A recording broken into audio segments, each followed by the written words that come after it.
So for Project 3, I was tasked with creating a cover for a magazine as well as a table of contents, a two-page spread, and a one-page spread of content.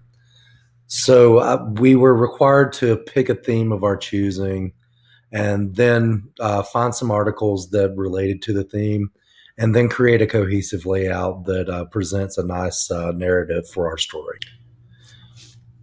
Thematically, I decided to go with something that's very special to me, and that's doom sludge metal. As a lifelong musician, I've always been a fan of the nice, slow chugging riffs and all the guitar theatrics that are associated with it. And I've also grew up basically reading magazines like Kerrang and Revolver that really informed my visual aesthetic over the years. Doom music's full of really eccentric, crazy characters like Bobby Liebling, that's pictured here. If you haven't seen his Netflix special, I would totally recommend checking it out. But the genre has a very unique approach to heavy metal that kind of blends classic rock, psychedelia, and traditional hard rock to create this really nice, chuggy, clunky sound that I've been in love with since I was a kid. Ever since first seeing the movie Heavy Metal, I started collecting these magazines at a young age, and like the aesthetics of artists like Boris Vallejo and Glenn Freya kind of always really made me think about kind of the different ways I could present all these different characters that I've always had in my head. I grew up around a bunch of D&D heads, so I always had a bunch of information coming in about what I could draw, and heavy metal definitely was one of the prime influences. In lieu of the traditional painted heavy metal cover, I decided I wanted to kind of do a more indie mag feel. I grew up just pouring through record stores, and a cover like this would be something I would see in a classic heavy metal magazine. I used some intentionally a little bit ambiguous font, which is kind of a trope for metal. And also, I kind of wanted to convey a little bit of a dark tone that I believe plays into the band's sound.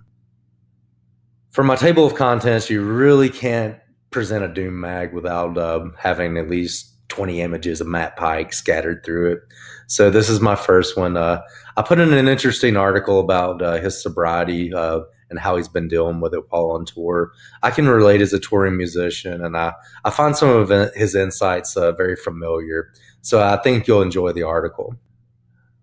Matt's one of the most talented guitar players literally on the planet. He came out of the Oakland scene kind of the same time as all the thrash guys, but he was a little bit more Ozzy than Judas Priest, which set him apart from his peers in the San Francisco Bay Area. And his first project, Sleep, is pretty much a seminal act for all Doom bands to follow. And this article about his path of sobriety is actually very inspirational. I really love reading it.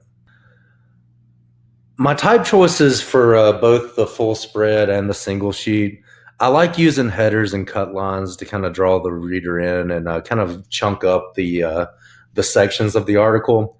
And also, the part of the article is an interview, so the headers, honestly, I felt like made sense. I try to keep everything at a nice, even space and make sure that the typography is legible and easy to read for the viewer. So this was a bit of a condensed project due to the COVID situation and the condensed semester.